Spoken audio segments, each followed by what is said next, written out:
Salut à tous, donc moi c'est Florent Albero, 48 ans, autodidacte, ancien militaire, ancien casque bleu. Alors j'ai commencé déjà par un premier refus puisque j'ai redoublé le CP suite à un divorce et à de multiples déménagements. Donc un comportement, une attitude à l'école pas très scolaire, très hyperactif. Et donc ça s'est enchaîné par les mauvais résultats jusqu'au moment où je décide d'arrêter l'armée après un deuxième redoublement en seconde. Donc je m'engage dans l'armée puisque j'ai eu aussi un refus pour entrer en gendarmerie, un refus pour entrer chez les fusiliers commandos marins dans la marine, un refus pour rentrer dans l'armée de l'air, et donc je me suis engagé en tant que militaire à la Valbonne. Donc un parcours incroyable, un régiment fantastique où j'ai rencontré beaucoup de frères d'armes, j'ai appris énormément de choses. L'action, la réaction, l'anticipation, l'organisation, être à l'heure, c'est être en retard. Voilà, plein de choses qui sont encore marquées dans mon cerveau, beaucoup de traumatismes, mais beaucoup d'expériences qui font que je porte aujourd'hui toujours avec moi ma carte du combattant, la fierté d'avoir défilé sur le 14 juillet à Paris, d'avoir ciré les roues de mon camion pour lever la tête et passer devant le président de la République. Donc je suis passé du moins 25 degrés à Sarajevo au plus 52 dans la forêt amazonienne en Guyane, en passant par la République centrafricaine, Djibouti, Mayotte, La Réunion, Madagascar. Donc voilà, beaucoup de parcours. À l'âge de 20 ans, on me dit que pour être riche, il faut se lancer dans l'immobilier. Je suis un peu teubé, action, réaction, prise d'information, action. Donc je me retrouve à être propriétaire de 2 studios à l'âge de 20 ans, dont un que je n'avais pas visité. Ce parcours un peu d'épicier, de locatif que j'avais idéalisé puisque j'avais estimé et j'avais imaginé me retrouver avec 3 000 € de retraite par mois. C'était fantastique en ayant eu des parents qui n'avaient pas forcément d'argent. J'ai tout de suite revendu ces apparts parce que la gestion mentale, la relance des locataires, les taxes foncières, gérer 1000 emmerdes. En fait, je me suis rendu compte très tôt que ce chemin de la réussite par l'immobilier, par le locatif, par le côté très passif, me correspondait pas. Et en fait, suite à ma réforme, j'ai été réformé de l'armée puisque j'ai attrapé une maladie rénale en Guyane, et donc divorce plus fracture avec l'armée, je décide de porter le risque et de faire un crédit alors que j'ai 530 € de pension de reversion de l'armée. Je décide d'acheter ma première maison avec l'objectif d'acheter, rénover, revendre, comme le papa était maçon. Cette première opération très risquée puisque ça me permettait à la fois de me loger, à la fois de m'extraire de mon moins 8000 à plus potentiellement 30 000, et surtout d'apprendre un vrai métier, passer à l'action, rencontrer des gens et apprendre de l'immobilier. Ça a été un pari gagnant, très douloureux, très long, très douloureux.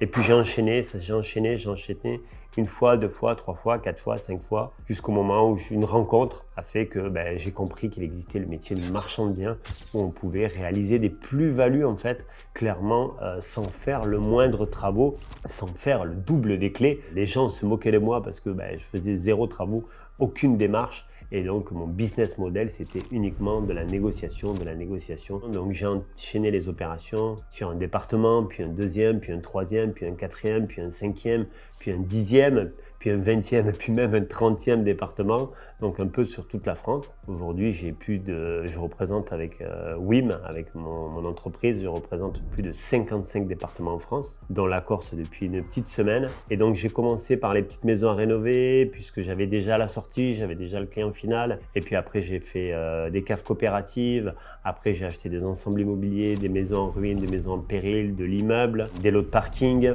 Et donc, cette expérience d'achat, revente, négociation, rencontrer le vendeur, cet ascenseur un peu émotionnel, le chaud, le froid de l'armée, je me suis rendu compte que j'avais des atouts grâce aux valeurs et grâce à tout ce que m'avait appris l'armée. Et donc j'ai enchaîné.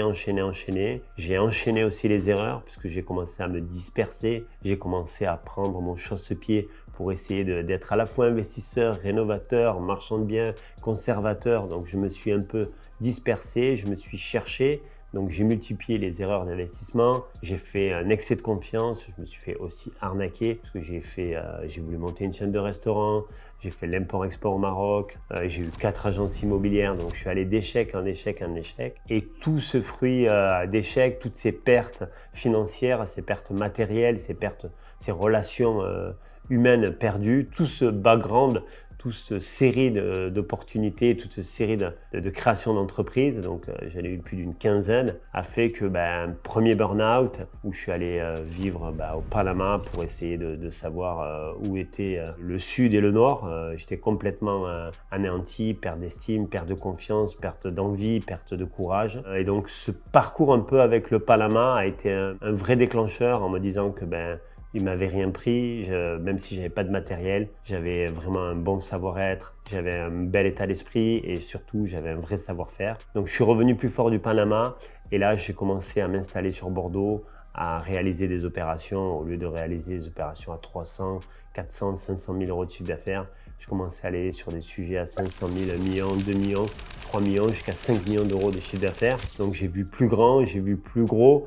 Parti d'une petite ville à une métropole, d'une métropole à une autre métropole. J'ai travaillé aussi sur la Côte d'Azur, j'ai travaillé la région parisienne. Et puis, comme tout le monde, le 16 mars 2020, une date qu'on n'oublie pas, à la fois le stress, l'angoisse, la peur et la prise de décision, confinement, un lion en cage, comment il vit enfermé. Je prends une décision radicale, c'est que je veux acheter un bien par jour sans visiter. On me dit que je suis complètement dingue. Ça faisait très longtemps qu'on me l'avait dit, donc j'ai commencé à le comprendre. Et donc j'ai dit, voilà, je veux créer une application mobile et acheter un bien par jour. On m'a dit que c'était impossible. Et donc comme c'était impossible, je me suis lancé le défi de créer ma première application marchand de biens qui s'appelle aujourd'hui WIM. Aujourd'hui WIM, c'est quoi ?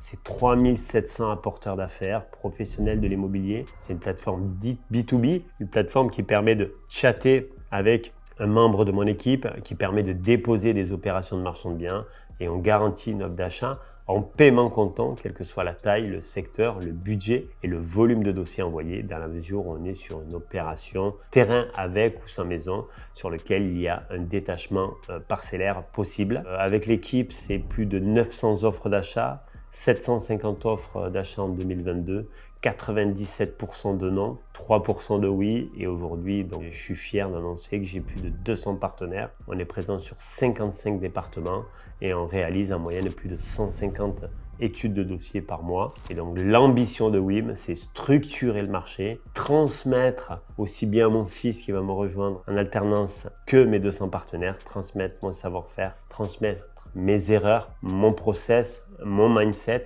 comment sourcer, comment négocier, comment anticiper, comment organiser, comment réaliser une opération d'achat-revente le même jour avec une plus-value sans payer le moindre centime.